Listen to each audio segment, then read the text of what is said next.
আজ মিছিল করে মনোনয়ন জমা দিতে যাবেন 5 জন বাম প্রার্থী। প্রথমে হাজরা মোড়ে জমায়েত, তারপর কর্মী সমর্থকদের নিয়ে আলিপুরের উদ্দেশ্যে ভোট প্রার্থীরা মিছিল করে যাবেন। বর্ণাঢ্য মিছিল করে হাজরা মোড় থেকে তারা কিন্তু যাচ্ছেন মনোনয়ন দাখিল করতে। একেবারে শেষ পর্যায়ের যে নির্বাচন যা হবে 1 জুন, সেদিনই কিন্তু ভাগ্য নির্ধারণ হবে এই বাম প্রার্থীদের। ক্যামেরা শ্যামল জানার সঙ্গে সুকান্ত মুখোপাধ্যায়, এবিপি আনন্দ, কলকাতা। মনোনয়ন জমা দেবেন 4 সিপিএম প্রার্থী এবং 1 জন আরএসপি প্রার্থী। সিপিএম প্রার্থী কলকাতা দক্ষিণ লোকসভা কেন্দ্রের সায়রা শাহ হালিম যেমন থাকবেন, তেমনি যাদবপুর লোকসভা কেন্দ্রের সিপিএম প্রার্থী সৃজন ভট্টাচার্য। সৃজন ভট্টাচার্যের ছবি আপনারা দেখতে পাচ্ছেন। সেই সঙ্গে রয়েছেন সায়রা শাহ হালিমও।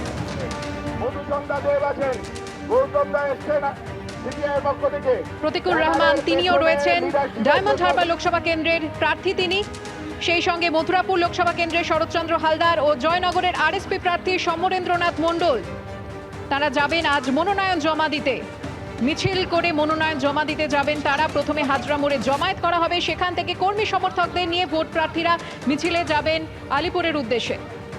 আপনি জনগণতন্ত্র সমর্থন তো দেখছেন, তো মানুষের এই বছর পরিবর্তন দেখতে চায়, এই লড়াই জনগণতন্ত্রের জন্য। সৃজন, কেমন জনসংযোগ মানে হচ্ছে? তুমি তো দেখতে পাচ্ছ প্রচুর মানুষের সাড়া পাওয়া যাচ্ছে। আরে আমরা জিতবো। এই ভোটের পরে ওয়েস্ট বেঙ্গলের রাজনৈতিক ম্যাপ পাল্টে যাবে। তৃণমূল, বিজেপি তোলাবাজি, দাঙ্গাবাজির বাইরে গিয়ে একটা তৃতীয় পরিসর, আরো বড় তৃতীয় পরিসর বাংলার মানুষ তৈরি করে ফেলবে।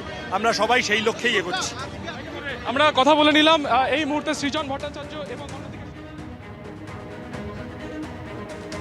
আসছে পরের খবরে। কেষ্টর চড়ামে নারাজ শতাব্দী রায়। তিনি বললেন যে কেষ্টর এই মন্তব্যকে আমি সমর্থন করি না। চড়াম ছাড়াই বীরভূমে পঞ্চায়েত ভোট হয়েছে এবং এবারের ভোটও ভালো হবে, এমনটাই বললেন তিনি। কেষ্টর সাংগঠনিক দক্ষতায় যদিও প্রশংসা করলেন শতাব্দী রায়। অনুব্রত নেই বলে বীরভূমের লড়াই কিন্তু সহজ নয়, বিরোধীদের হুঁশিয়ারি দিলেন শতাব্দী রায়।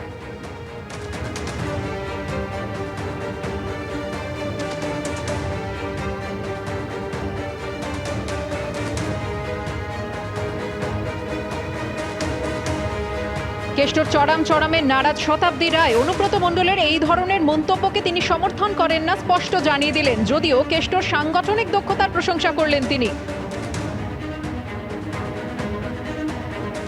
দীর্ঘ 15 বছর ধরে বীরভূম লোকসভা কেন্দ্রের এখানে জনপ্রতিনিধি শতাব্দী রায়।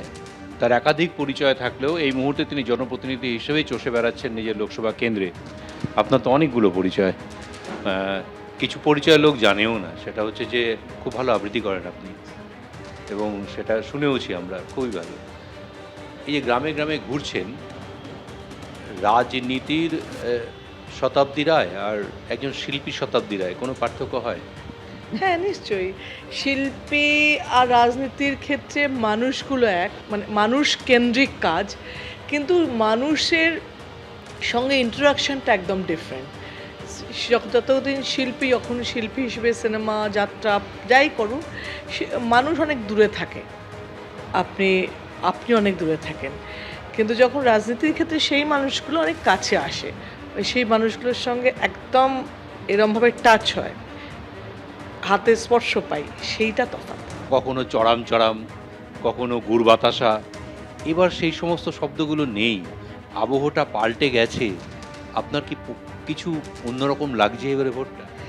না দেখুন, এক তো হচ্ছে পঞ্চায়েত নির্বাচনও আমরা কিন্তু ওই সংলাপ ছাড়া করেছিলাম এবং পঞ্চায়েত নির্বাচন ভালো হয়েছে বীরভূমে, সেটা প্রমাণিত।